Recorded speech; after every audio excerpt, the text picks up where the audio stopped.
Hello दोस्तों, एक बार फिर से मैं हाजिर हूँ 4 अक्टूबर 2021 के इंपॉर्टेंट इवेंट्स के साथ। अब से थोड़ी देर पीआईबी की वीडियो भी अपलोड हो जाएगी। ये सुबह में अपलोड होनी थी लेकिन रात में लाइट ही नहीं आ रही थी, इसलिए शाम को अपलोड हो रही है।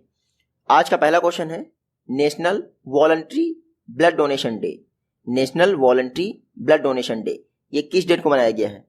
1 अक्टूबर को national voluntary blood donation day मनाया गया है। ये देख लीजिए, national voluntary blood donation day 1 October को मनाया गया है। थीम क्या था? Give blood and keep the world beating. क्या था theme? Give blood and keep the world beating. Indian society of blood transfusion and immunohaematology, पहली बार इन्होंने national voluntary blood donation day 1975 में मनाया था 1 अक्टूबर को। अगला क्वेश्चन है वर्ल्ड का लार्जेस्ट खादी नेशनल फ्लैग कहाँ पे इंस्टॉल किया गया है? तो विश्व का सबसे बड़ा खादी का जो हमारा तिरंगा झंडा है वो लेह लद्दाख में इंस्टॉल किया गया है। ये आप देख सकते हैं, लेह लद्दाख में ये खादी फ्लैग है। आज का लंबाई चौड़ाई बहुत पूछते हैं तो याद रखिएगा, 225 फीट इसकी लंबाई है, 150 यानी 150 फीट चौड़ाई है, 1000 kg का है ये नेशनल फ्लैग। तो ये अभी तक का सबसे बड़ा खादी का नेशनल फ्लैग लेह लद्दाख में इंस्टॉल किया गया है महात्मा गांधी जी की 152nd बर्थ एनिवर्सरी पर। लेह लद्दाख की बात करें तो इस समय यूनियन टेरिटरी बन गया है अक्टूबर 2019 से। ये जो झंडारोहण है यानी इंस्टॉल किया गया है, ये लद्दाख के लेफ्टिनेंट गवर्नर आर.के. माथुर ने इसको इंस्टॉल किया है और इंडियन आर्मी की 57th इंजीनियर रेजिमेंट ने इसको इंस्टॉल किया है। हेमिस नेशनल पार्क आप जानते ही होंगे, पहले ये जम्मू कश्मीर में था, अब लद्दाख का नेशनल पार्क है। अगला क्वेश्चन है स्टेट न्यूट्रिशन प्रोफाइल रिपोर्ट किसने रिलीज की है? स्टेट न्यूट्रिशन प्रोफाइल रिपोर्ट को नीति आयोग ने रिलीज किया है। हाल ही में नीति आयोग ने state nutrition profile report release की है। इसमें 19 स्टेट्स और यूनियन टेरिटरीज हैं जिनकी न्यूट्रिशनल प्रोफाइल की बारे में बात की गई है। ये देखिए स्टेट न्यूट्रिशन प्रोफाइल ये क्यों तैयार किया जाता है? ताकि पॉलिसी बनाते हुए इन बातों को ध्यान में रखा है कि कौन सा स्टेट का क्या न्यूट्रिशन प्रोफाइल है, यानी कहाँ पे कितनी न्यूट्रिशनल रिक्वायरमेंट है किसकी। नेशनल फैमिली हेल्थ सर्वे भी हमारा इसी परिप्रेक्ष्य में है। अभी तक 5 नेशनल फैमिली सर्वे हो गए हैं। पहला नेशनल फैमिली हेल्थ सर्वे कब हुआ था? 1992-93 में। हाल ही में 5th national family health survey का फर्स्ट फेज का रिजल्ट आया है जो कि 2018-19 के लिए है। अगला क्वेश्चन है industrial security agreement ISA। Industrial security agreement किस कंट्री में, मतलब इंडिया और किस कंट्री के बीच में चर्चा में था? तो इंडिया और USA के बीच में इंडस्ट्रियल सिक्योरिटी एग्रीमेंट हुआ है।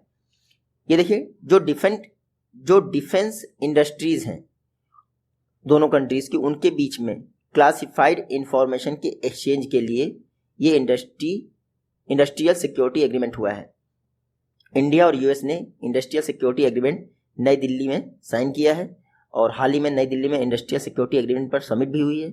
जो डिफेंस इंडस्ट्रीज हैं उनके बीच में इंफॉर्मेशन के कम्युनिकेशन के एक्सचेंज के लिए साइन किया गया है। अच्छा, ये जो इंडस्ट्रियल सिक्योरिटी एग्रीमेंट है ये general Security of Military Information agreement का पार्ट है। ISA साइन किया गया था 2019 में, लेकिन जिसका ये पार्ट है यानी GSOMIA General Security of Military Information Agreement, GSMOA sign हुआ था इंडिया US के बीच में 2002 में। ये जो GSMOA है ये मिलिट्री इंटेलिजेंस से रिलेटेड है।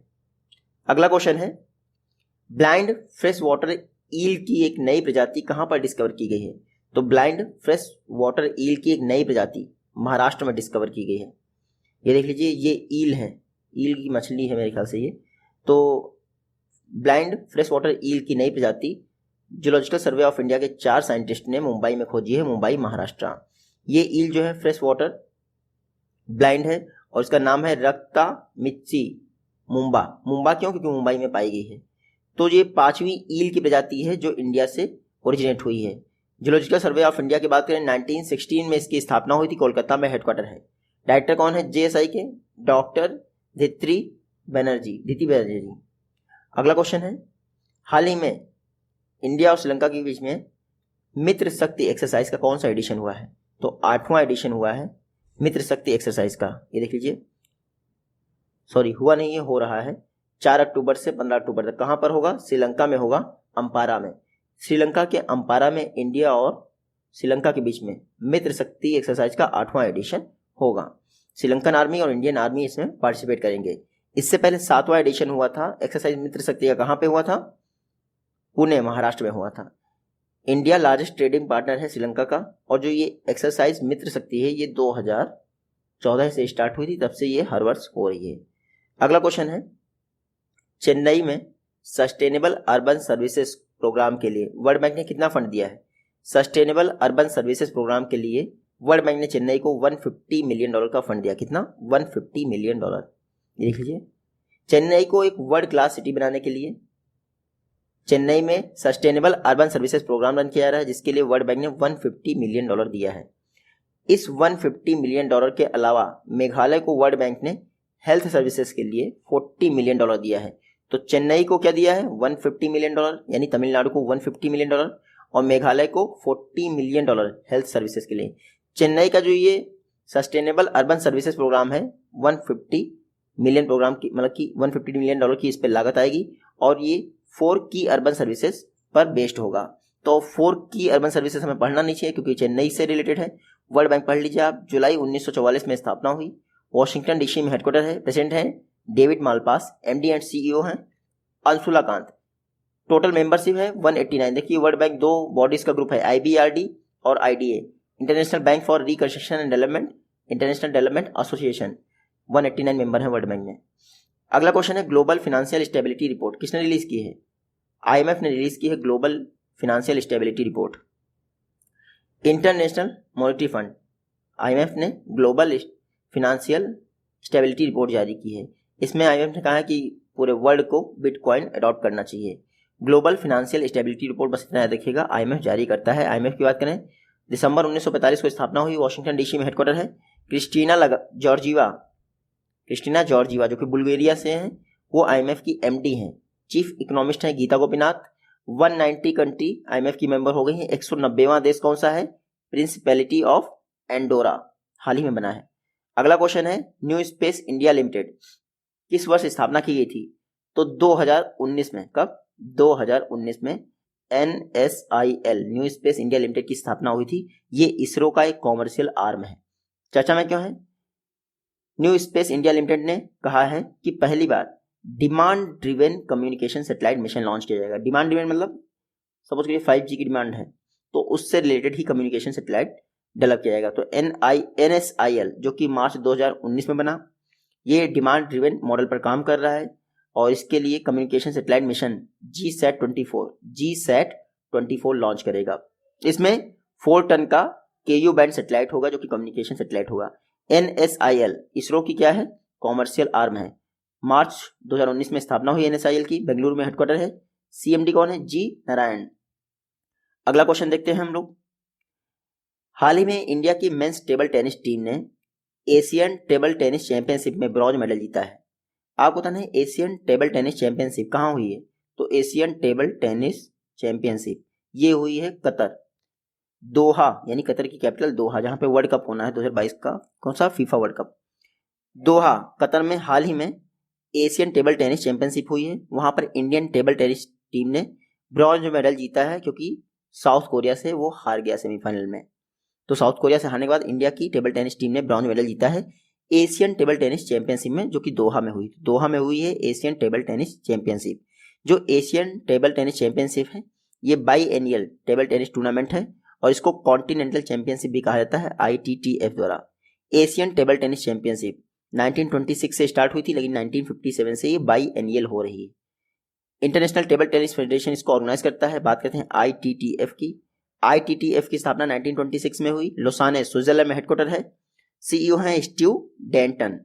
अगला क्वेश्चन देखते हैं, सेक्रेट पोर्टल किस मिनिस्ट्री ने डेवलप किया था? तो सेक्रेट प्रोजेक्ट हम लोग पढ़ चुके हैं, सेम उसी मिनिस्ट्री का पोर्टल है SACRED. Ministry of Social Justice and Empowerment ने डेवलप किया था।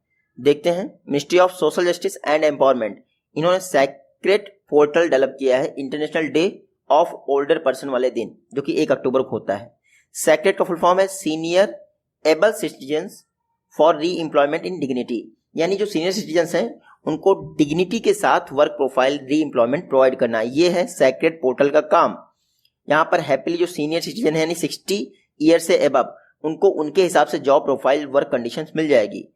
सेक्रेट प्रोजेक्ट या पोर्टल के लिए 10 करोड़ रुपए दिए गए थे, ठीक है, तो उसी का फंड यूज किया जाएगा इन लोगों को जॉब देने में। और सेक्रेट प्रोजेक्ट के लिए 2 करोड़ की मेंटेनेंस ग्रांट भी हर वर्ष प्रोवाइड की जाएगी 5 वर्षों तक। तो ये याद रखिएगा। टोटल मेरे ख्याल से जो एक फंड बनाया गया है सीनियर सिटीजन वेलफेयर फंड, ये बनाया गया था ना, 100 करोड़ इसके लिए भी दिए गए हैं अगले 5 वर्षों के लिए। और 100 करोड़ में से ऐसे स्टार्टअप्स को फंडिंग करनी है जो इनके लिए प्रोजेक्ट बना सके। खैर एल्डरली पॉपुलेशन की बात कर लें तो लासी का एक सर्वे हुआ था, उसने बताया 2050 तक इंडिया में 31 करोड़ के आसपास एल्डरली लोग होंगे, यानी 60 वर्ष से ऊपर। फर्स्ट वाइल्ड लाइफ वीक वन्य जीव सप्ताह किस वर्ष मनाया गया था? 1957 में वाइल्ड लाइफ वीक की शुरुआत हुई थी। हाल ही में 2 अक्टूबर से 8 अक्टूबर तक वन्य जीव सप्ताह मनाया जा रहा है। 1957 में इसकी शुरुआत हुई थी, इस बार 67th वाइल्ड लाइफ वीक मनाया जा रहा है। तो 2021 में 67th वाइल्ड लाइफ वीक मनाया जा रहा है। थीम क्या है? Forest and livelihood sustaining people and planet. तो याद रखिएगा wildlife week. Indian Board of Wildlife, इन्होंने 1952 में इसका कॉन्सेप्ट दिया था वाइल्ड लाइफ वीक का। 1957 में पहली बार मनाया गया, अक्टूबर के फर्स्ट वीक में मनाया था, इतना याद रखिएगा। बाकी सस्टेनेबल डेवलपमेंट गोल हैं जो वाइल्ड लाइफ से रिलेटेड हैं, वो इंपॉर्टेंट नहीं है। अगला क्वेश्चन है, यूपी गवर्नमेंट ने 1 डिस्ट्रिक्ट 1 प्रोडक्ट स्कीम के लिए किसको ब्रांड एम्बेसडर बनाया है? यूपी गवर्नमेंट ने, यहाँ पे नाम नहीं दिया हुआ है, बहुत फेमस नाम है उनका, क्या नाम है ये देख लीजिए, कंगना रनौत। कंगना रनौत को यूपी गवर्नमेंट ने 1 डिस्ट्रिक्ट 1 प्रोडक्ट प्रोग्राम का क्या बनाया है? Brand ambassador. यूपी गवर्नमेंट ने, आपको पता है पूरे देश में सबसे पहली गवर्नमेंट कौन थी? यूपी गवर्नमेंट ने, जिसने ये 1 डिस्ट्रिक्ट 1 प्रोडक्ट स्कीम लॉन्च की थी। बाद में सेंट्रल लेवल पर इसको अपना लिया गया। 1 डिस्ट्रिक्ट 1 प्रोडक्ट स्कीम 2018 में लॉन्च हुई थी। अभी तक 106 प्रोडक्ट सिलेक्ट किए जा चुके हैं, ठीक है, बाकी इंपॉर्टेंट नहीं है। हाँ ये देखिए 106 प्रोडक्ट में से क्या है, 103 जो है 27 स्टेट्स की डिस्ट्रिक्ट से आते हैं। यूपी के chief minister Yogi Adityanath, governor है आनंदीबेन पटेल। यूपी में एकमात्र नेशनल पार्क है दुधवा नेशनल पार्क। इंडिया की फर्स्ट फीमेल चीफ मिनिस्टर कौन? सुचेता कृपलानी। इंडिया की first female governor Sarojini Naidu, दोनों यूपी में ही बनी थी। अगला क्वेश्चन है, नमामि गंगे प्रोग्राम किस वर्ष लॉन्च हुआ था? तो जैसे ही पीएम मोदी बने थे, नमामि गंगे प्रोग्राम उसी वर्ष लॉन्च हुआ था 2014 में। चर्चा में इसलिए है कि नमामि गंगे प्रोग्राम के लिए मस्कट बनाया गया है चाचा चौधरी को। चाचा चौधरी का दिमाग जो है कंप्यूटर से भी तेज चलता है। साबू और चाचा चौधरी के शायद आपने कॉमिक्स पढ़ी हो, हम लोग तो कॉमिक्स ही पढ़ते थे, कार्टून तो उसमें आते नहीं थे। National mission for clean Ganga, अच्छा मैं तो ऐसे बोल रहा हूँ जैसे हड़प्पा की खुदाई से प्राप्त हुआ हूँ मैं। National mission for clean Ganga ये नमामि गंगे प्रोग्राम को रन करता है। 100% सेंट्रली फंडेड प्रोजेक्ट है। इस वर्ष के लिए इस प्रोजेक्ट पर यानी जो मस्कट प्रिंट करने के लिए 2.5 करोड़ के आसपास खर्च होंगे। तो ये पॉइंट लगा हुआ है। नमामि गंगे प्रोग्राम 2014 में लॉन्च हुआ था। फ्लैगशिप प्रोग्राम है, 20,000 करोड़ दिए गए थे। 288 प्रोजेक्ट इसमें शामिल हैं। अगला क्वेश्चन है, MTNL के CMD पीके परवर का जो टर्म है वो कितने समय के लिए एक्सटेंड कर दिया गया है? तो पीके परवर का टर्म 1 वर्ष के लिए एक्सटेंड कर दिया गया है। पीके परवर MTNL के CMD है, 1 ईयर के लिए इनका टर्म एक्सटेंड कर दिया गया है। ये है पीके परवर। गवर्नमेंट ऑफ इंडिया ने BSNL MTNL को मर्ज कर दिया था, तो चाहे वो MTNL हो या BSNL, पीके परवर उसके CMD हैं, 1 वर्ष तक के लिए और बने लेंगे। MTNL ने रिपोर्ट किया टोटल लॉस लगभग 250 करोड़ का, 250 बोल रहा हूँ, 2500 करोड़ का लॉस, 2550 करोड़ का लॉस जो है इन्होंने MTNL दिखाया, जो कि लास्ट ईयर से तो कम ही है, लास्ट ईयर तो काफी ज्यादा था। MTNL महानगर टेलीफोन निगम लिमिटेड 1986 में स्थापना हुई, न्यू दिल्ली में हेडक्वार्टर है। पेरेंट ऑर्गेनाइजेशन है BSNL। CEO कौन है? सुनील कुमार। अगला क्वेश्चन है, इंडिया का मर्केंडाइज एक्सपोर्ट सितंबर में कितने % जंप कर दिया? तो एक्सपोर्ट जंप किया है 21.35%, 21.35% सितंबर में एक्सपोर्ट जंप किया है। इंपोर्ट जंप किया है 84.75%, यानी हमारा ट्रेड डेफिसिट बढ़ा है सितंबर में। खास ये नहीं है कि मर्केंडाइज एक्सपोर्ट कितना रहा या कितना, आपको याद ये रखना है कि इंडिया का इस बार का जो मर्केंडाइज एक्सपोर्ट का टारगेट है वो $400 बिलियन है। कितना? $400 बिलियन। अगला क्वेश्चन है, शाहीन साइक्लोन अरेबियन सी में आया, इसका नाम किसने दिया है? शाहीन साइक्लोन इसका नाम दिया है कतर ने, जहां पे आपका टेबल टेनिस टूर्नामेंट हुआ ना एशिया का, वहीं। तो शाहीन साइक्लोन अरब में आया है। शाहीन साइक्लोन इसका नाम दिया गया है कतर द्वारा। शाहीन का मतलब होता है falcon of hawk, royal white, छोड़िए इतना। IMD ने ये इन्फॉर्मेशन दी है कि शाहीन जो साइक्लोन है वो सीवियर साइक्लोनिक स्टॉर्म है, यानी बहुत ज्यादा नुकसान करेगा। अरब सागर में आया, यानी महाराष्ट्र गुजरात जैसे तटों को इफेक्ट करेगा। इंडियन मेट्रोलॉजिकल ऑर्गेनाइजेशन ये WMO का रीजनल बॉडी है, इंडिया में है, ये मान लीजिए। मोटो देख लीजिए, आदित्यात जायते वृष्टि। ये जो शाहीन नाम दिया गया है कतर को, ये जो हमारा रीजन है इंडियन ओशनिक रीजन, इसमें 13 कंट्रीज नाम दे सकते हैं। हर कंट्री को 13 नाम दिए गए हैं, यानी एक कंट्री को 13 नाम दिए गए हैं और 13 कंट्रीज इस रीजन में है, तो 160 नाम जो है साइक्लोन्स के आ सकते हैं। वो बंगाल की खाड़ी और इंडियन ओशन, मतलब इंडियन ओशन रीजन के लिए है पूरा, ये मान चलिए।